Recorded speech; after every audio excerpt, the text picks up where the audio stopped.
Kotse, hindi po ikaw. Kaya lang, anong nangyayari? Ayaw mo naman tumawid. Kaya lang nakita mo may isa kang kasama, tumawid, nakatawid. May sumunod na tumawid, nakatawid, nakigaya ka na rin. Ayaw mo naman uminom. Ayaw mo magyosi kasi alam mo masama sa katawan. Kaya lang one time, may napuntahan kang party. Yung napuntahan mong party, nakita mo lahat umiinom, nakita mo lahat nagyosi, at parang ang saya nila. Dumating ka sa point na nagyosi ka na rin. Ayaw mo naman mag-Facebook. Mas love mo nga si Friendster before. Kaya lang kinulit ka ng kinulit na mga kaibigan mo, uy, maganda ang Facebook, maganda ang Facebook. Dumating ka sa point na sinilip mo si Facebook. Habang sinisilip mo, sabi, medyo maganda naman si Facebook, kaya lang, mahal ko pa rin si Friendster. Hanggang dumating sa point na kinalimutan mo na si Friendster, si Facebook na lang ginagamit mo ngayon. Ano yung point ko? Guys, ang dami po nating ginagawa na hindi po tayo ang nagdesisyon. May question ako, sino po ang college student dito right now? Maliban kay May. Ikaw na lang ate. Anong course mo? Alam mo ba bakit ka nag-college? Bakit? Sige, bakit ka nag-college? Para? Para po may makamit. Ano yung gusto mong makamit? Galigaya. Anong gusto mong makamit sa buhay? Makamit na. Para may mamit? Ano ba? Makamit, mamit. Ano? Ha? Makamit ng ano nga? Ha? Course po. May makamit na course. Anong meron pag may nakamit kang course? Makahanap ng trabaho. Now, if you're going to ask yourself, especially sa lahat po ng students right now, ang iisipin mo kaya ka nag-college kasi para magkaroon ng income, right? But the major reason kaya ka nag-college kasi nag-high school ka. Bakit ka nag-high school? Nag-elementary ka. Bakit ka nag-elementary? Kasi nag-nursery ka. Bakit ka nag-nursery? Kasi in-enroll ka ng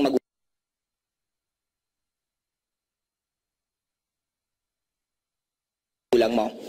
Ibig sabihin po, we have plenty of things na ginagawa natin right now na hindi tayo nag-decide. Sino ang nag-decide? Parents natin. But the question is, nakita ba ng parents natin kung ano mangyari sa panahon ngayon? No. Yung formulang binigay nila sa atin, napaka-effective nun. Nung panahon, nung binigay nila, but not now. Ang daming nag-aaral. Ang laging binobombard sa atin sa loob ng school after. Makagraduate ka, gaganda buhay mo. Pero after mo graduate, wala nang pakialam sa yung school. Bahala ka buhay mo kung may mahanap kang trabaho or wala. Now, my point is, bakit kailangang gawing mahirap ang tao? Okay? Ang title po ng tawag niyan? Itong topic natin, this is JLIM Changing Mindset. Actually, this is accumulated na information. Hindi lang to galing sa akin, sa mga libro, sa mga kaibigan ko na namimit ko na simpo kami ng mag-isip, at sa mga iba't ibang experience ko rin sa buhay ko. Now, we are all victim. Victim tayo ng isang paniniwala na gusto tayong sadyang gawing mahirap. Bakit kailangan gawing mahirap ang tao? Kasi pag ang isang tao mahirap, madaling makontrol. Tama, mali. Pag mahirap ka, wala ka lang ibang goal, kumita ng pera. Habol ka ng habol ng oras. Sometimes hindi mo na alam kung nabubuhay ka pa eh. Sa mga nag-work right now, especially alam kinakapos ka lagi, di ba wala ka na ibang buhay. Trabaho, pasok sa trabaho, uwi ng bahay, trabaho, uwi ng bahay, trabaho, uwi. Doon ka na umiikot. Now, may mga iba't ibang reason. Dadaling ko na nga itong kopya ko. May question po ako sa bawat isa sa inyo. Is saving money importante? Yes. Is saving money nakakatulong para sa'yo? Yes. The answer is, kayo po sumagot sa gagawin kong illustration. Meron po bang bangko na pwedeng magbigay ng 50% na tubo after 5 years? Wala, right? Okay, sabihin na natin today is 2012. If 2012 right now, bawasan ko ng 5 years, that is 2007. Okay, ngayon, halimbawa meron akong 1,000 pesos. At nagkataon, kaibigan ko at close friend ko yung manager ng isang bangko. Pinagbigyan niya ako ng tubo na after 5 years, yung 1,000 pesos ko, tutubo ng 50%. Magiging magkano lahat? Very good. 1,000. Question. Lumaki po ba yung pera ko or lumiit? Matutuwa ka ba kung ganito nangyari sa'yo? Tumubo pera mo? Seryoso, matutuwa o hindi? Kasi ilagay nyo to sa bangko, after 5 years, sa totoo lang, 1,000 pa rin na halos. Now, question, this is the real hallucination. Anong ibig sabihin ng hallucination? Ito yung sa tingin mo, totoo, pero back of the mind na nangyari, hindi siya totoo. Hindi po totoong lumaki yung pera mo. Why? Noong 2007, kung bibili ka ng isang Marlboro Lights na stick, ang yosi noon, 1.25. Makakabili ka, kung may 1,000 pesos ka, tuubusin mo sa stick ng yosi, makakabili ka ng 800 pieces na stick ng Marlboro. 2012, tumubo pera mo. Tuwan-tuwa ka ngayon, yes, ang laki ng pera ko. Subukan mo bumili uli ng yosi ngayon. Ang Marlboro Lights ngayon is 2.5. Ibig sabihin, makakabili ka sa halagang 1.5, ubusin mo, ibili mo ng yosi, ang mabibili mong yosi, 600 pieces. Question, is savings really important? Your money is doomed to go down. Tinuro ba sa atin yan? No. May kwento sa atin ng bata, gayahin mo silang gam. Na tuwing may pagkain, iniipon. Nung nagkaroon ng bagyo, si Tipaklong, wala nang makain, silang meron pa rin. That is fairy tale. Hindi totoo yan, this is reality. Nung unang panahon, 1,000 mo mag-grocery ka, 2 bit-bit mo. Ngayon na panahon, mag-grocery ka, ganito bit-bit mo. Tama, mali. And if you're working, halos hindi tumataas na sweldo mo, tumataas pa expenses mo, anong mangyari sa'yo? You're doomed to go down. Ang daming tinuro sa atin na actually, yung pinaka dapat matutunan natin, hindi tinuturo. Maliban dito sa saving money. Okay, second na question ko. Ano pa ang pinaka-routine natin lagi? Go to school, work, anong kasunod?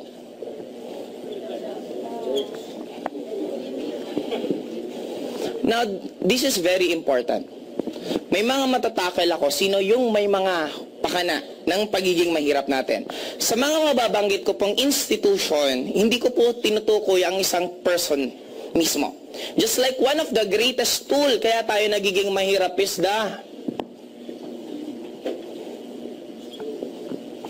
kung meron pong teacher dito, meron pong principal dito, hindi po kayo ang tinutukoy ko. Ang tinutukoy ko is the school educational system natin. Bakit? Ano bang meron sa school? Sa school, pinapunish ang pagkakamali. Pag nagkakamali ka, bobo ka. Parang ganito, nag-take ako ng exam. 1, 2, 3, 4, 5, 6, 7, 8, 9. Tama ko lang number 1. Anong tawag sa akin? Bobo. Masarap bang tawaging bobo? Masarap bang pakinggan tatawagin yung naka-perfect at sasabihan ng teacher, etong naka-perfect na to, magiging successful to. What about you na isa lang tama mo? Mali-mali ka na nga, dinaon ka pa, pagtatawanan ka pa ng classmates mo. Di ba ang sarap sana kung babaguhin? Instead na ipunish yung pagkakamali, sabihin ka, uy, congratulations, pinerfect mo yung number 1, ang galing mo. Di ba mas masarap pakinggan yun? Bakit kailangan mo i-pull down ng isang tao para may ibang umangat? Kung pwede naman kayo pare-pareho umangat. Sa school, ang binibida, si top 1. Si first honor, si valedictorian, si cum laude. Hindi nyo ba alam na mas mahirap ang pinagdaanan yung may mga bagsak? Bakit? Ang hirap kaya bumagsak ka, tapos pagtatawanan ka, tapos matatakot ka, sasabihin mo sa magulang mo na may bagsak ka, tapos after nun, ipupursu mo pa rin na mag-aral ka hanggang makagraduate ka. Sino bang kinocongratulate sa graduation? Si first honor, bakit? Hindi ba mahirap yung pinagdaanan ng mga normal na estudyante? No. Now, sa loob ng school, the moment nag-fail ka, bobo ka, hindi ka magiging successful at maghihirap ka.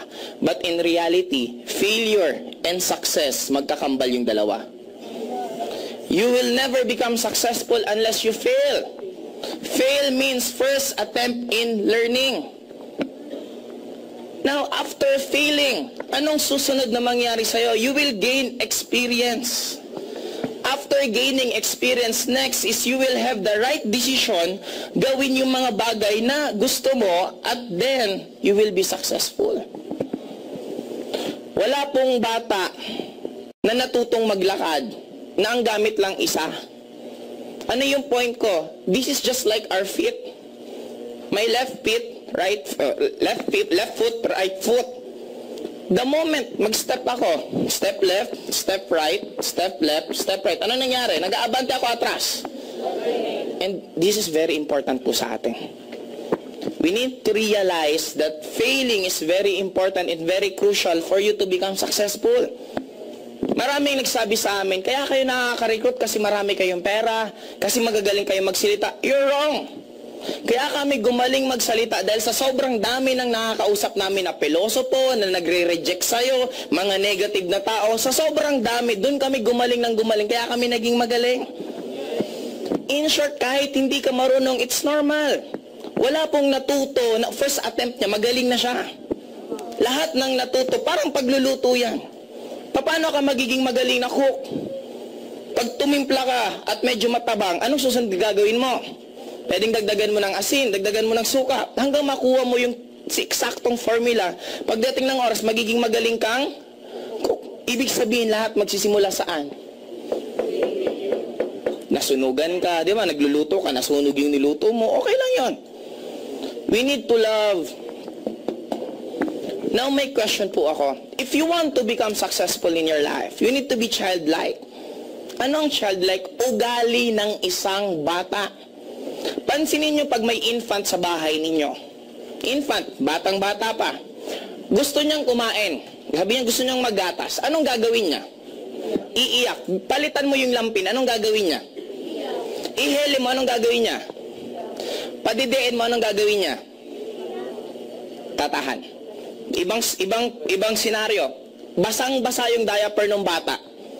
Gustong-gusto niyang palitan yung diaper niya. Anong gagawin niya? Iiyak. Pinakain siya, pinadede siya. Anong gagawin niya? Inihele siya. Anong gagawin? Palitan yung diaper. Anong gagawin?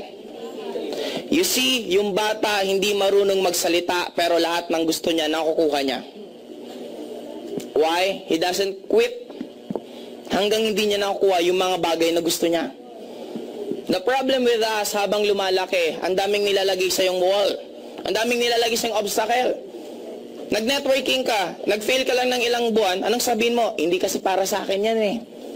Para kasi sa ibang tao yan eh. Kasi sila maswerte na kasi nauna ako, huli ako eh. Ako kasi pangit, sila gwapo. Di ba kahit ano na lang rason, masabi mo lang. Para ma-justify mo lang yung nangyayari sa'yo. But take note guys, ang bata, maliban sa hindi sila nagko-quit, second, madali silang tumawa. Lahat po tayo may tinatawag ako na lahat ng bata is genius nung pinanganak. Genie in us. Yun ang ibig sabihin ko ng genius. Lahat po tayo merong genie sa loob ng katawan natin. If you're familiar with the movie of Aladdin, actually, yung pinaka-first na movie nun, hindi po siya 3 wishes. It is an unlimited wish.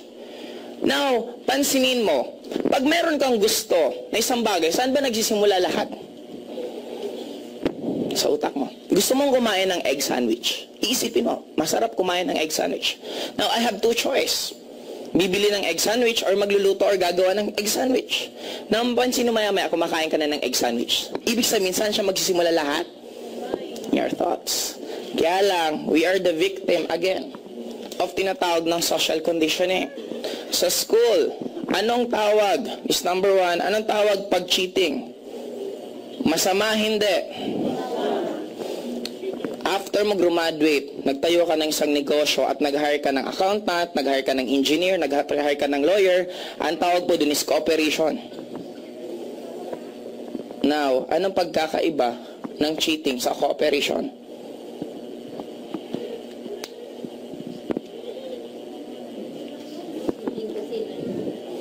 Cheating kasi nangopya, alam mo, may ako sa math, nangopya ako sa classmate ko magaling sa math, di ba cheating yon? Oh, wala akong alam sa accounting, nag-hire ako ng accountant, siya yung gumawa, di ba cooperation yon? Di ba pareho din yon? Now, bakit kailangan i-separate yung mga galing ng kada isa para lalong hindi ka maging magaling? Kasi ang pinakamabilis na way of progress ng learning is magsama-sama kayo. Pag naghiwa-hiwalay kayo at magbibis ka lang sa sarili mong galing, walang mangyari. Itong building na to, nagawa ba to dahil sa isang valedictorian? Dahil sa isang cum laude? No. Nagawa tong building na to dahil sa architect, dahil sa engineer, dahil sa electrician, dahil sa laborer. Ibig sabihin, iba't ibang tao ang nag-combine bago mabuo to. But anong ginagawa dito? Dapat mag-isa ka lang. Magaling ka sa science, magaling ka sa Filipino, magaling ka sa English. Hindi mo kayang i-memorize yun. Bakit nga? May teacher ba na siya ang teacher sa lahat ng subject? O yung teacher nga hindi niya ma-memorize lahat? Tayo pa expect na i-memorize lahat? Guys, sometimes, you need to wake up. Don't ever do things dahil lang sa nakalakihan mo. Don't ever do things dahil yun ang sinabi sa'yo. Sometimes, it's not bad to analyze things. Tama ba ginagawa ko or hindi? Ang dami sa atin na ito ang ginagawa. Para tayong zombie. You don't analyze anymore. Tayo ang pinakamagandang creature sa buong world. Hindi po tayo hayop na hindi tayo pwede mag-isip. We can analyze things. Ang hayop, ang alam niya lang, kumain, matulog. Hindi po tayo hayop. And wag po sana natin gawin na kung anong ginagawa ng karamihan, yun na lang susundin mo. Wala pong masama kung i-analyze mo kung tama ba or hindi ang ginagawa mo. Ang daming tinuro dito, question.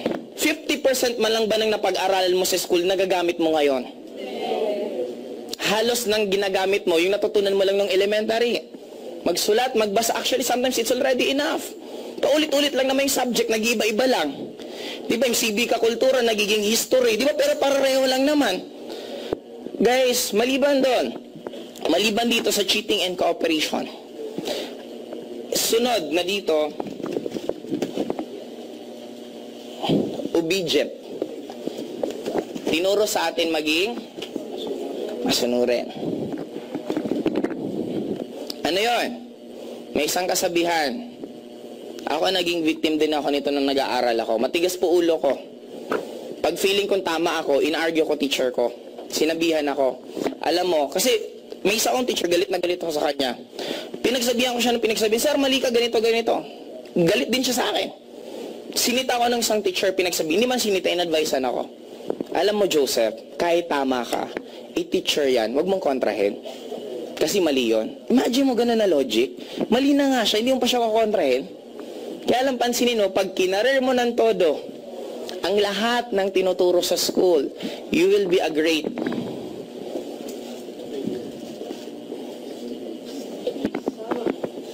Pansinin mo, lahat ng ginagawa sa school, after you graduate, ginagawa sa trabaho mo.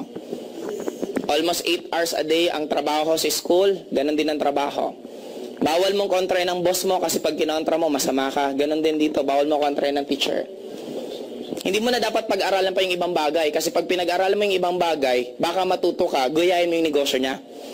Kaya di ba may separation sa job? May iba kang gagawin na hindi mo alam yung ibang gagawin, hindi rin nila ibang gagawin para hindi ka magkaroon ng conclusion na automatic, pwede mo palang gayahin yung ginagawa niya, automatic, pwede ka rin pala magtayo ng ganung klaseng negosyo. Kaya lang sadya siyang sinosuppress. Bakit? Para you're so busy. May tanong lang po ako. Sabi ko nga po sa inyo, oy, dumi. Ano yun? Meron ba? Ano yung itim? Meron ba? Uy, pahingin naman ng tissue. Well, ayan, isipin nyo na lang ako, si Nora Honor, lumipat lang dito. Okay.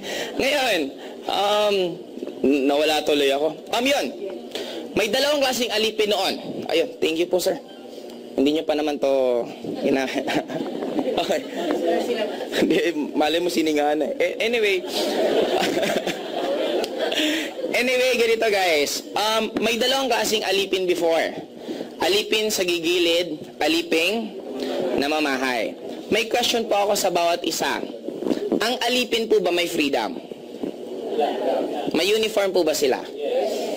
Okay, ngayon, meron po ba silang savings? Halos wala rin. Ngayon, second question. Ang nagtatrabaho po ba may freedom? Meron po ba silang uniform? Meron po ba silang savings? Again, zombie. Meron po bang uniform ang zombie? Oh, may distinction sila. Mahalata mo naman ng zombie. Tama? Ang dami naman yan. Okay, sunod na question. May freedom po ba ang zombie? Wala. May gawa silang move na sila lang gumagawa. Ano pagkakaiba ngayon? Nung alipin sa gigilid, alipin na mamahay, sa updated, ang tawag namin dun is, nakalimutan ko yung term eh. Basta parang dinamitan na slaves. Sumunod sa zombie. Anong difference ng tatlo? It's all the same. And as I see, lahat sa inyo, I don't see zombie. I don't see slaves. All I see a person. A person na naging victim ng social conditioning na sinadya tayong sabihan, hanggang ito lang kaya mo. Hanggang ito lang pwedeng gawin mo. Hindi mo na pwede, huwag ka na mangarap. Second factor na nagdadagdag sa maraming tao maging mahirap. Tingin nyo, sinong pwedeng humula? The second, number 1, school. Number 2, parents, pwede rin pero meron pang isa, maliban sa parents. Okay. Nasabi na yung kanina kailang pangatlo ko yon. Yung number 2 is media.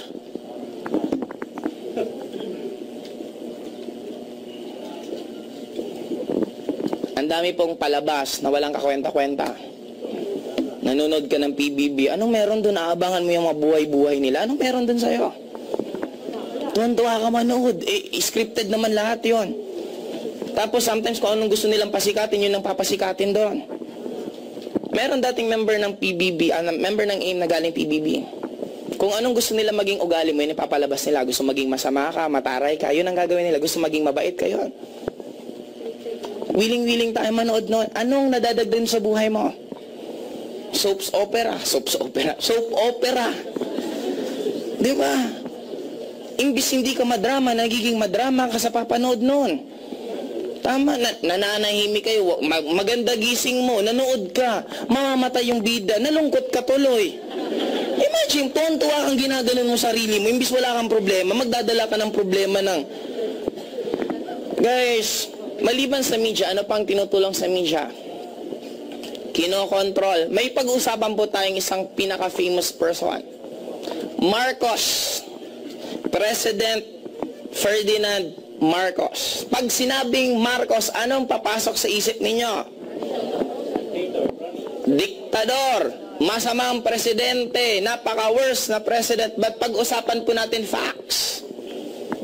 Ferdinand Marcos, siya po ang gumawa, siya mga project niya, ang Philippine Heart Center, Philippine Lung Center, Philippine Folk Art Theaters, ang dami po.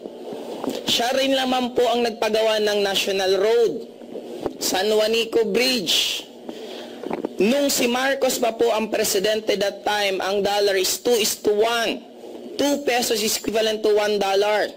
Nung si Marcos pa po ang presidente, Asia is the top second most powerful at mayaman na country nung panahon niya. Pagsama-samahin mo yung lahat ng nagawang projects nung mga sumunod na presidente, Cory Aquino, Fidel B. Ramos, President Estrada, Gloria Macapagal Arroyo, at Pinoy. I-combine mo lahat, ni wala pa po sa 1/4 ng nagawa niya. Question. Kung talagang mabuting presidente si Marcos, bakit nagkaroon ng EDSA revolution at napaka-successful? Sometimes guys, even you're a good guy, pag napagkampi-kampihan ka, look at President Estrada. Tinira yung Camp Abu Bakar. Meron isang nakialam, kaya siya napatalsik. Hindi naman dahil sa ginawa niya sa wedding, lahat naman ng presidente nakikinabang doon. Now again, balik tayo kay Marcos. Okay? Imaginein mo, sabi sa akin, EDSA revolution, paano naging successful? Take note, if you're going to analyze, only 2% of the population of Philippines ang pumunta sa EDSA. At karamihan pa doon, hindi po nila alam bakit sila nandun. May mga nag-oosyoso, may mga magnanakaw, may mga nagbebenta ng kung ano-ano. At take note, maraming estudyante nandun. Bakit kayo nandun? Sabi po kasi ni teacher, pumunta daw kami. Anong laban ng isang estudyante? Pag sinabihan ka ng teacher, class, walang pasok. Di ang saya niya, walang pasok. EDSA daw tayo nandun. Tinanong yung mga madre, bakit kayo nandito? Anong sabi? Utos po kasi sa amin ni Cardinal Sin. Para po sa amin, ang utos ni Cardinal Sin, parang utos ng God. Kaya sila nandoon. Bakit walang nangyaring patayan? Isa lang ang pinaka-importante doon. Sabi ni Marcos sa lahat ng tauhan, walang magpapaputok. Imagine niyo. In-explain ba sa atin yan sa history books? Sinabi ba? No. Just like if you're familiar kay President Libya, Gaddafi, pangit na presidente, aging diktador. But if you're going to research yung nangyari before sa country niya, ang country niya po, ang education is libre. Pag nagpakasal kayo ng asawa niyo, automatic bibigyan kayo ng kapital para sa negosyo niyo. At take note, kung mag-aaral ka sa ibang bansa, sila ang sasagot. Pupunta ka ng ibang bansa, libre lahat. Question again, bakit ganon? Ito na lang, palaruin nyo lang sa isip ninyo. Kung ang ine-export ba ng Libya is food supplement, mushroom, do you think gigirahin sila? Ano bang ine-export nila? Anong ine-export ngayon ng Iran? Ano ngayon ang mangyari na pinagpaplano ulit? Iraq, meron daw nuclear weapons. May natagpuan? Wala. Mampatay ka ng isang murder. Mampatay ka ng maramihan buong country, hindi na murder. Ano yun? Patriotism. Imagine. Just imagine, yun ba talaga ang mundo? No.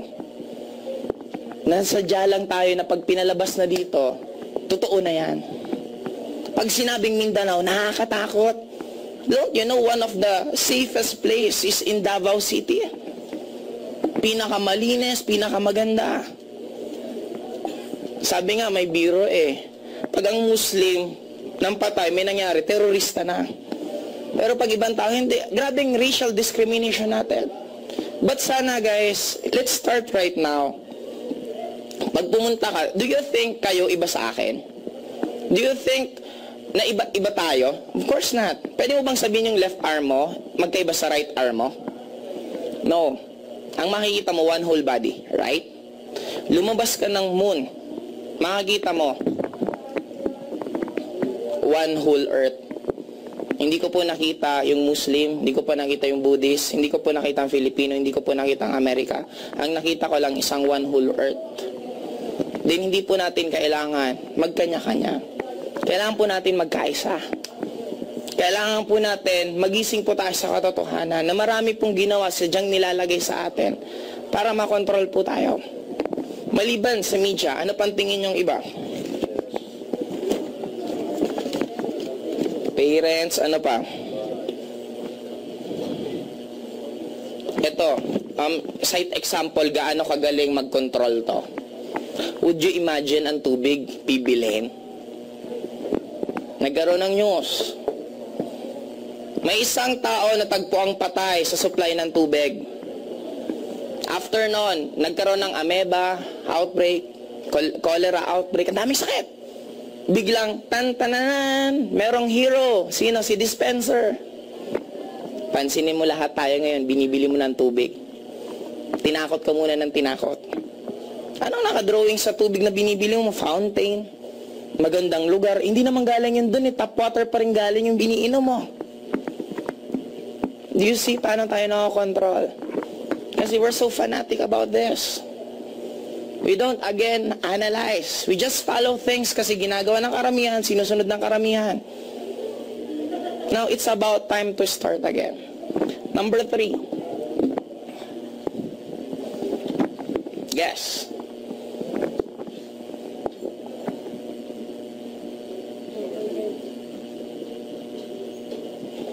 Again, kung meron po mga politiko po dito, hindi ko po tinutukoy yung person, ang tinutukoy ko po mismo yung sistema.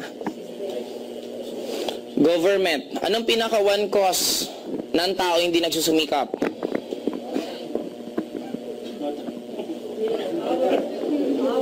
Anong binabalik sa'yo niyan? Umasa ka na lang, nayayaman ka dahil sa tama mo sa numero?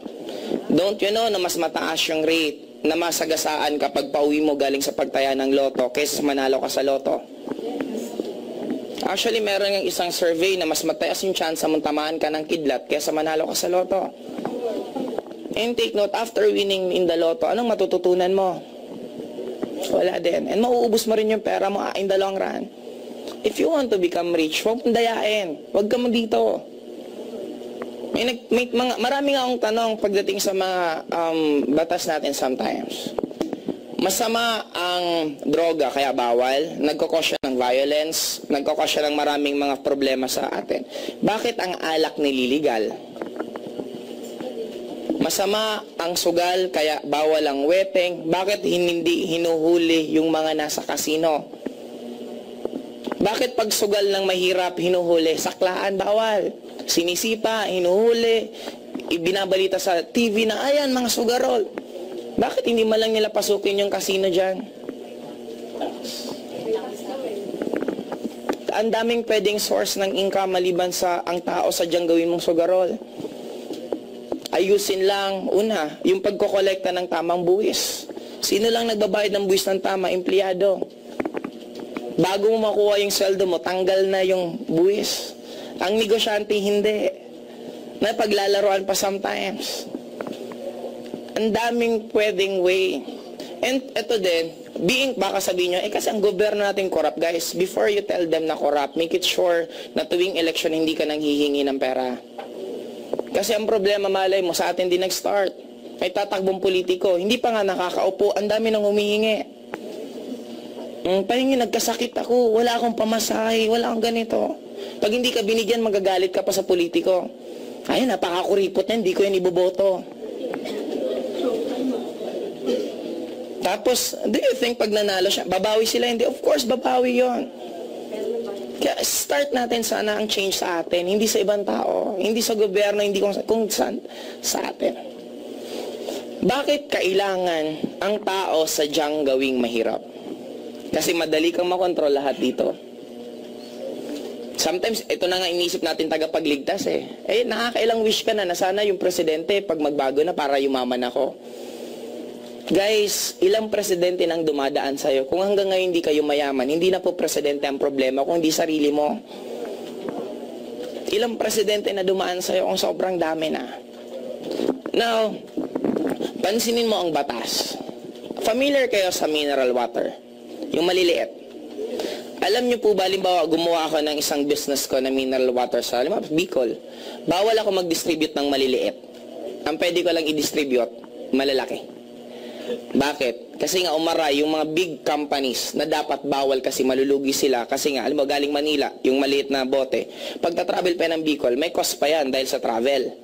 Kung taga Bicol na mismo yung may supply ng tubig, wala nang costing ng kinausap nila, nagkaroon ng batas na bawal ang mga maliliit na supply ng tubig na magbenta ng maliliit din. Question. Ano ang problema natin? Ang mahal ng kuryente. We have solar energy, hydro energy, wind energy, na libre. Bakit hindi yun dinidevelop? Sa amin sa Bicol, meron nakaimbentong isang lalaki. Nagawa niyang patakbuhin ang isang sasakyan using a water. Nasaan na ngayon yung taong yon? Hindi sinuportahan ng government. Bakit? Umara yung tatlo. Si Petron, Shell, Caltex, ito milyon-milyon. Huwag niyong i-develop yan. Lulugi kami. Kasi ang tubig kahit saan. O ngayon, wala. We have so many things na dapat maintindihan. Kung tayo mismo magtutulong-tulong, makakapag-create tayo ng change. Pero kung magsisihan tayo, magsisisihan, wala mangyari.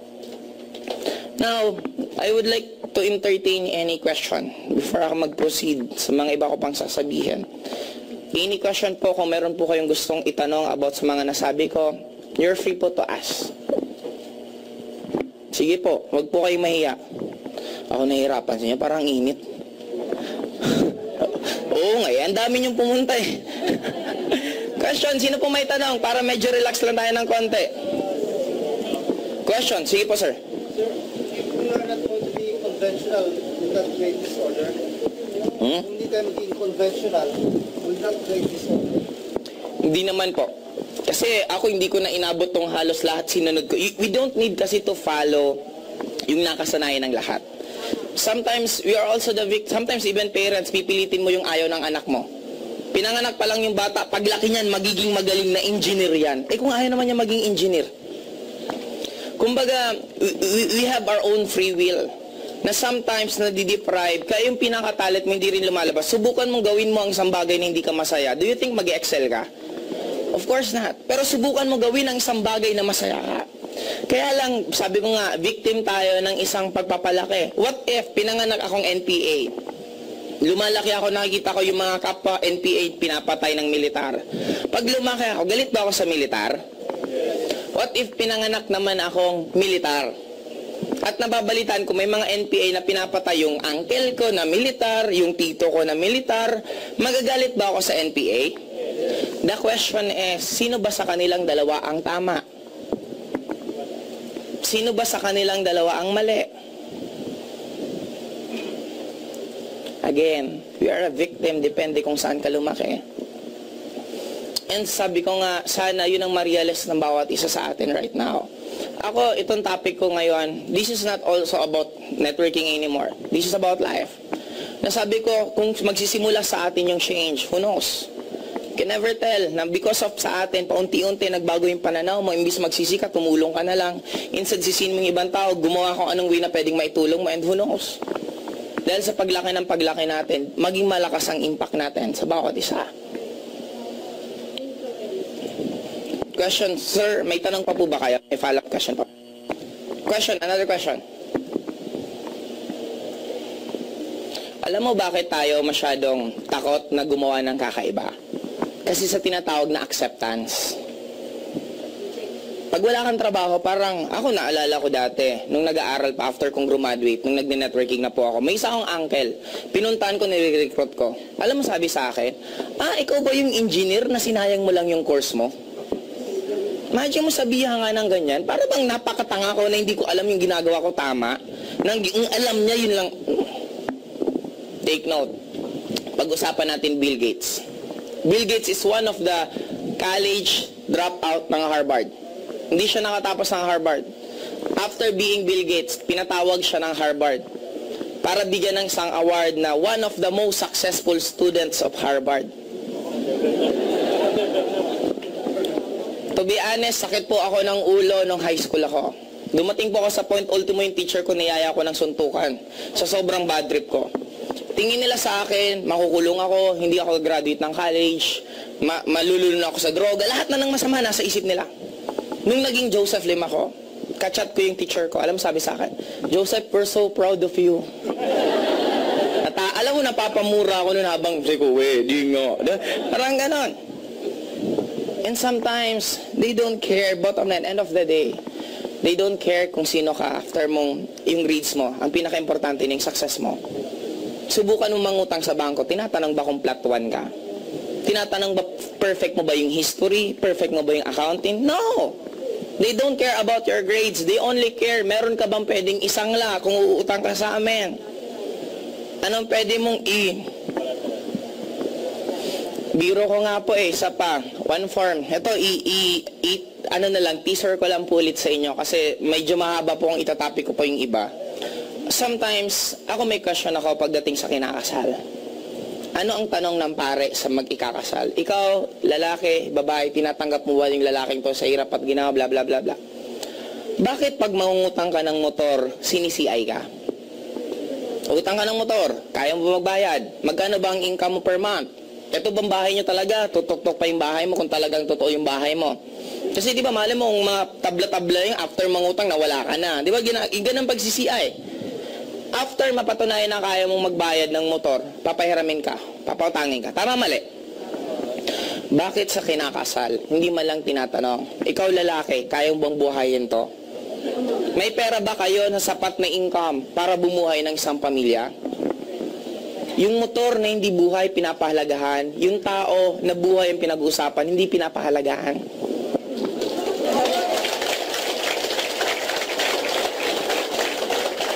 Sabi nila, ang importante lang daw sa mag-aasawa is love. Importante po ang love, pero the moment wala ka ng pera, love will fly away. Doon na po yung gulo ng pamilya. Doon na po ang daming nangyayari. Guys, sabi ko nga, ang dami pong sadya tayo, sinasadya tayong gawing bobo pagdating sa pera. And ang dami pong example. May mga ibang magsasabi, magpipreach, hindi importante ang material thing. Hindi importante ang kotse, hindi yan madadala sa langit. Eh bakit yung mga obispo natin nanghingi ng kotse kay Gloria? Hindi mga ordinaryong kotse. May Montero. Di ba yung mga ganun, ng high-end pa. Tapos, sometimes they're going to preach na hindi importante yung mga ganun. Parang may malaking question mark. Rome is one of the greatest at pinakamayaman na lugar. Na, hindi nga country, city lang sila, pero ang yaman nila, Vatican. O ba't hindi nila tulungan yung Africa? Ang dami nila mga upuan na ginto doon, ibenta na lang at itulong sa mahihirap. Di ba sila nagsasabi na, share your blessings. Give money to the poor. Eh bakit hingi sila nanghingi? Guys, ang dami po natin na dapat pwedeng ayusin. Question pa po. Gusto ko, kayo naman magtanong.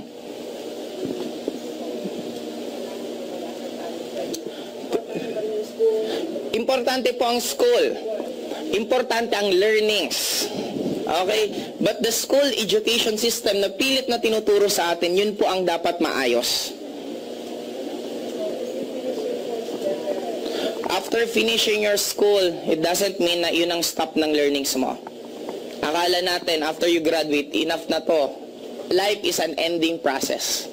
Hindi po natatapos na learning siya. Matututo at matuto ka ng ibang bagay. This is not just enough. This is just very basic. I'm saying na you don't need to believe lahat ng meron dito. Sometimes you need to just ask yourself, tama ba or hindi yung ginagawa ko? Nakakabuti ba or hindi yung ginagawa ko? Then if yes, do it. If not, then don't do it. Kasi marami sa atin, ito, perfect example. Ito lagi ko itong na-mention. May isa akong na-meet na taga Malabon. Nagtatrabaho siya Ortigas. Tinanong ko magkano ang sweldo, ang sagot niya 300 pesos.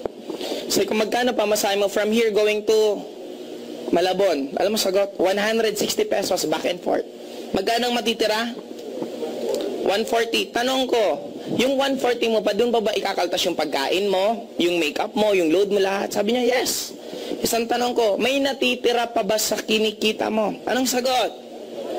Wala. Anong tanong ko? Bakit mo pa tinutuloy ginagawa mo?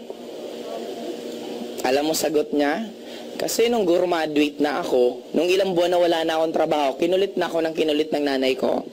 Anak, dapat meron ka ng trabaho kasi graduate ka na. Take note, hindi pinag-uusapan kung magkano ang kita. Ang importante lang, meron kang isasagot na meron ka ng trabaho. Ano ang qualification para mag-asawa? Dapat regular ka sa job, regular din yung babae. Pag pareho kayo regular, pwede na kayo mag-asawa.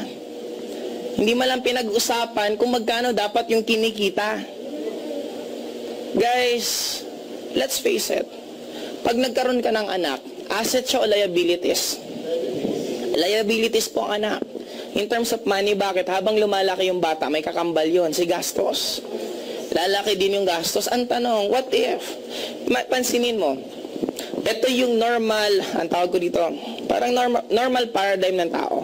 Papanganak ka, mag-aaral ka, after mag-aaral, pagka-graduate, maghanap ka ng work, after finding a work, maghanap ka ng partner, after finding a partner, magpapakasal na kayo. After nun, since kailangan nyo ng bahay, uutang ka o hindi ng bahay. Magkakaroon ka ng housing loan, 25 years, 35 years na may utang ka. After nun, maghanap ka ng appliances. Yung appliances, sobrang baba ng down payment, sobrang tagal ng bayaran. Worse, nasira na yung appliances, hindi ka pa tapos magbayad. Tama mali? Tuloy-tuloy ng ganon. Kaya sometimes, we need to analyze again. Ano ba yung dapat kong gawin para financially? Kasi the moment malagpasan mo to guys, mas magiging open ka na sa iba't ibang opportunities, mas mag-aaral ka pa ng mabuti, mas matututo ka.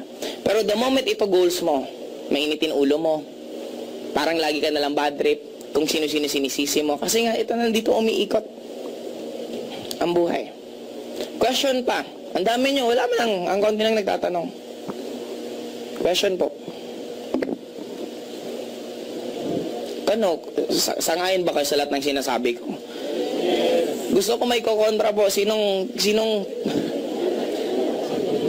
hindi seryoso para at least maging healthy po yung interaction natin. Sabi ko nga kanina, wag niyo pong isipin na ako si Joseph Lim. Isipin niyo lang po, I'm just an ordinary person na nasa harapan niyo at nagsasabi ng kung ano-ano. Question po, sino may tanong sa inyo? Ano po? Sige, ano po yun?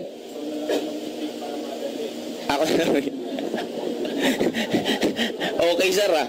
Okay. Ngayon, hindi, kaya explain ko lang, sir. Kaya ako gusto kasi baka may mga iba sa inyo na insight na ayoko naman maghiwa-hiwalay tayo ngayon na may magulo sa isip mo. Kasi mamaya hindi alangan entertain ko kayo isa-isa kayo. Uy, may tanong ka, di ba? Sana kung meron kang tanong right now, wala pong masama sa pagtatanong. Kumbaga, sabi nga, if you ask a questions, you are only full for a few minutes. But if you don't ask question, you are full for the rest of your life. Meron akong downline. Sabi ko, nasa galeriya ako, magkita tayo sa Kenny Rogers. Nandito ako. 1 hour bago nakarating ng Kenny Rogers. Sabi ko, saan ka nakapunta? I-apply, inikot ko lahat. Sabi ko, ba't hindi ka man lang nagtanong sa guard? I-apply, baka sabihin kasi probinsyana ako eh. Kasi may ganon. Eh kung nagtanong na lang sana siya, di madali pa siya nakarating. Guys, I'm here right now in front of you to help you. Help you in your financial status, help you na mabuhay ulit yung dugo nyo, na kaya nyong marating kung ano man ang gusto nyo, pwede nyong magawa kung ano man gusto nyong gawin. Kailangan lang yung ibang tao na magpupush sa'yo at hindi magpupull sa'yo. Kasi we are, etong biro ko nga eh, kung mga anak, puro militar, tatay mo militar, nanay mo militar, lahat militar, pinanganak ka na third sex, ang goal mo magkaroon ng parlor. Tingin mo magagalit sa'yo lahat? But take note guys, iba't iba nga tayo. Sa mga magulang, you don't own your child. Ikaw lang yung naging way, kaya nilalang siya dito sa mundong to. And you're there to guide them, not to tell them on what to do and ano yung mga bagay na dapat nilang gagawin at pipiliin. Kung frustrated kang engineer, hindi niya po trabaho na ipagpatuloy yung pangarap mo. Kasi meron din siyang ibang pangarap sa buhay niya. Question. Sige po.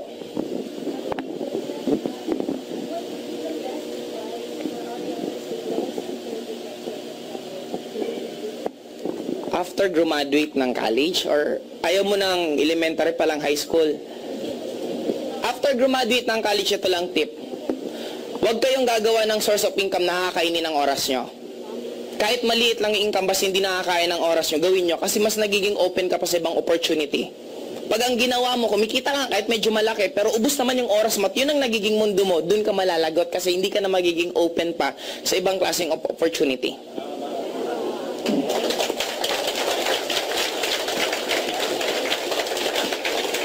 Question pa po.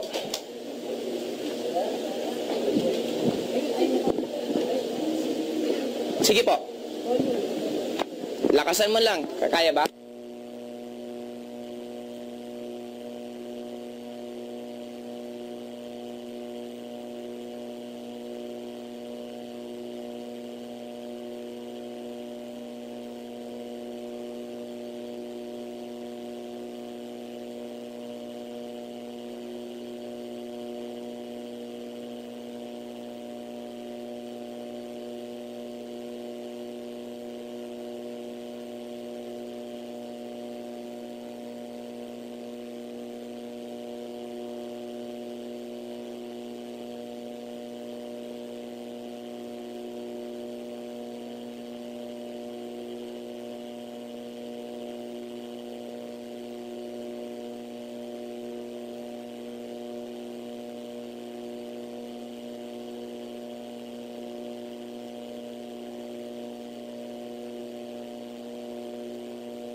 Ganito na lang po.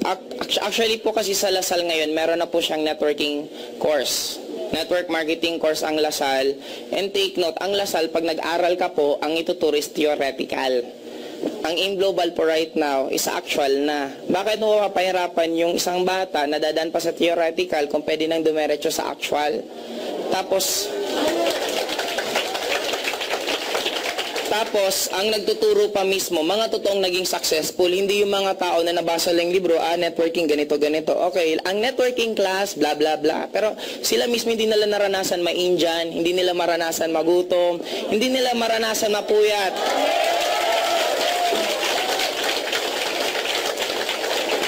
Sabi ko nga, We are only victim ng tinatawag na acceptance. Sometimes we're willing to sacrifice our own dreams para lang sa sasabihin ng ibang tao. Kasi natatakot tayo. Ano na lang sasabihin ng mga kumari ko? Bakit yung anak mo hindi nag-college? Bakit siya nagni-networking? Di ba yan ang mga gawain ng mga taong walang pera, wala ng pangarap? Parang ako. Bottom line po ma'am, nasa sa inyo po kung ano yung pinaka-goal nyo. Ang goal nyo lang, meron maidikit na diploma sa, sa bahay ninyo. Meron naman pong recto, mas madali. Paggawa ko, idikit mo na lang doon.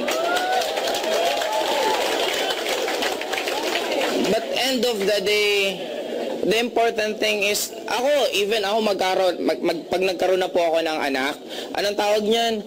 I'm willing na kung anong gusto niya, kung anong trip niya, hindi ako magdadaan sa basic na flow ng isang normal na tao na sinasabing normal na partner. Kung siya pansin niyo yung bata, may mga bagay na magagaling siya. Sobrang galing niya. Nung pinakialaman na wala yung talent niya. Sabi ko nga, pinaka-perfect explanation ko na lang, bakit ang bata iwanan mo ng cellphone? 10 years old, hindi marunong, wag mong turuan, iwanan mo, marunong na mag-text, nakaka-call, nakaka-games. Bakit yung 50 years old na nag-aral na ng elementary, high school, college? Tama. Ang dami na niyang na-meet na tao, ang dami na niyang learnings na dapat mas marunong siya at madali siyang matuto. Nung tinuturuan pa mag-cellphone, anong sabi? Ang hirap-hirap nito, anak, nung panahon namin kasi wala naman nito. Kasi most of us, we always live on the past. Maraming tao, alam mo, nung panahon ko, magaling ako. Panahon mo yun, tapos na yun.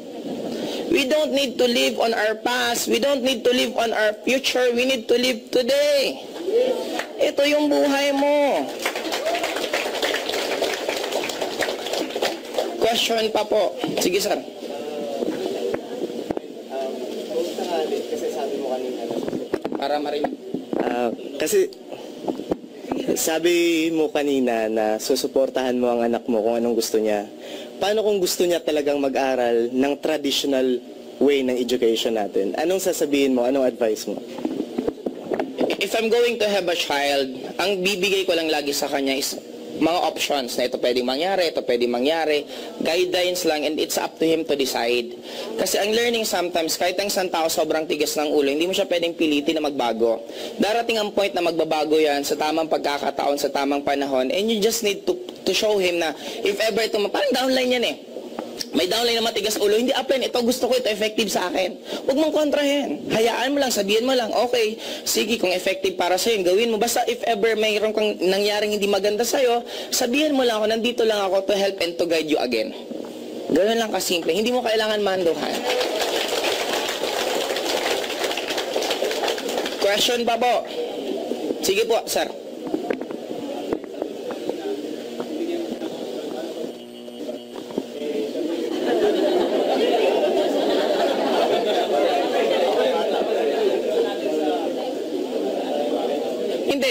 Kasi habang wala pa naman siyang ginagawa, pwede mo siyang gawin ng traditional na ipag-education. Pero if ever sa akin, mas gusto ko home study. Kasi ang problema paminsan, pag hinalo mo yung bata, sa iba-iba kasi ang breeding ng kada bata. Kung ano yung breeding ng magulang, madadala ng bata. Yung bata hindi naman palamura, since palamura yung nanay, nahawa, nung naging classmate ng anak mo na hindi palamura, naging palamura din anak mo.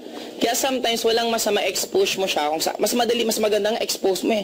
Kaya ang bata tumatagal ang growth kasi tayo din may kasalanan. O anak, huwag ka makipag-usap dyan, usapan to ng matatanda. O imbis may expose siya, pansin mo ang bata, pag pina-expose mo kahit kani-kanino bata pala, makita mo ang bilis matuto magsalita at magugulat ka na lang bigla ang lalalim na ng mga sinasabi.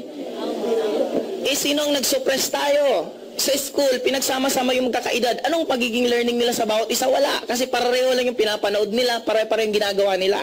What if ihalo-halo mo yung bata sa matanda? May mga araw na ganon. Imagine mo yung learnings na ganon. Pansinin mo pag nag-networking ka. Isa lang sinasabi, 6 months after ka mag-networking, lahat ng mga kaibigan mo, kahit negative or hindi, ang sasabihin, ibang-iba ka na.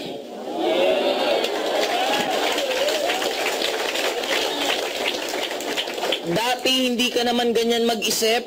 Dati ibang yun na lang nasasabi nila. Bakit ganun kabilis yung changes mo? Kasi nga ang dami mong namimit na tao na iba't iba. May mamimit kang mayaman, may mamimit kang pilosopo, may mamimit kang mapangarap, halo-halo. Napapabilis yung growth mo as a person. Bakit nagiging napakabagal? Sobrang busy tayo dito. Kaaabang sa mga nangyayari. Tama. Mga skandal, mga nangyari. Andyan, anong nangyari? Patingin nga.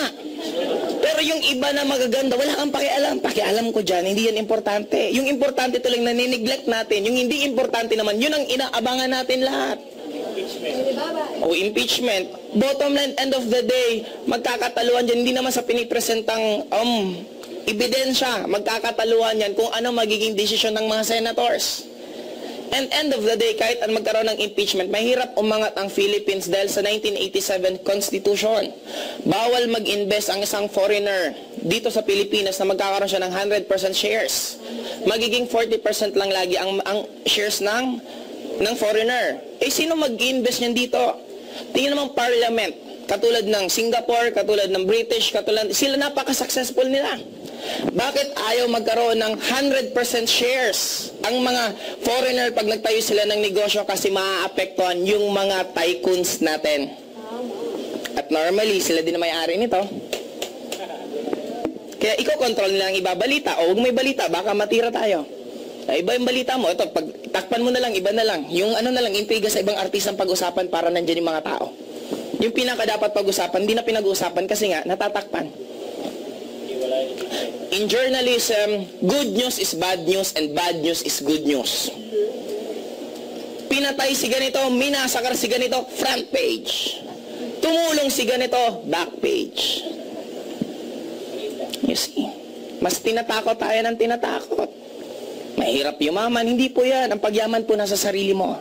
Hindi po nasa country, hindi po nasaan. Kasi sabi nila, kung ang pagyaman nasa Amerika, bakit inimbento pa nila ang beggar? Di sana walang naging mahirap sa Amerika kung ang pagyaman nandun. Hindi, kahit saan. At don't you know, mas maganda nga ang buhay sa Pilipinas. Sa Amerika, pag wala kang trabaho, patay ka doon. Dito, kahit wala kang trabaho, magtanim-tanim ka lang, mabubuhay ka.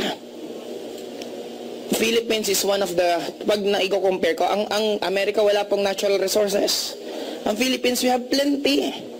Kaya lang, nagiging tamad lang kasi ang Pilipino, magsasabi pag nire-record mo busy, pero pag dito, updated sa lahat.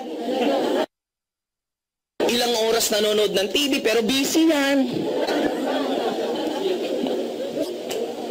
Question po. Sige po.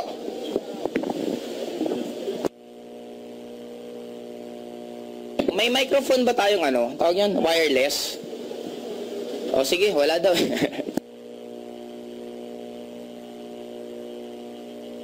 Yun nga ang isang reason. Yun na nga eh. Sinasadya nilang gawin para yung tao maging bobo pagdating sa income, para mas madaling makontrol. Kasi nga ang school, this is a factory of workers. If you want to become a successful workers, school ang karirin mo. Kasi totoo magiging napakagaling mong empleyado. Yun. Yun ang reason niya. Kasi sabi ko nga employment, it is designed not for you to become rich. It is designed for you to work for the rest of your life. If you want to work for the rest of your life, employment is a very, very good vehicle para mangyari yun sa buhay mo. But if you want to have a freedom, hindi po employment. Kasi pansinin mo, bakit ang sweldo sakto lang palagi? Kasi pag binigyan kita ng sweldong sobra, lalayas ka sa akin, makakaipon ka. Pero pag sineldong kita ng sapat lang for this day, babalik ka the following day. Bigyan kita ng sweldo mo sapat lang for the 1 month, babalik ka sa akin the following month. Kung bigyan kita 1 year, babalik ka sa akin. Tuwing balik ka ng tuwing balik. Ikaw nagtatrabaho, ikaw nagpapagod, ako walang ginagawa, ako yung mayaman. Yan ang reason doon. Question pa po. Last 4 questions bago tayo anong oras ba? Sige po.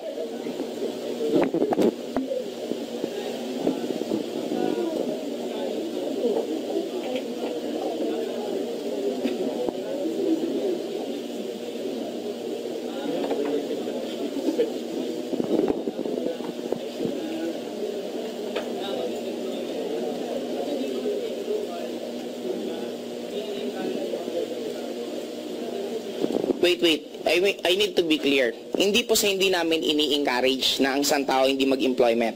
We're just giving you options kung ano yung gusto mo, kung ano yung goal mo. Kung ang goal mo yumaman, hindi po employment yung sagot. Kasi wala pong yumaman na isang empleyado na walang sideline. Lahat po ng yumaman na naging empleyado, nagkaroon ng sideline.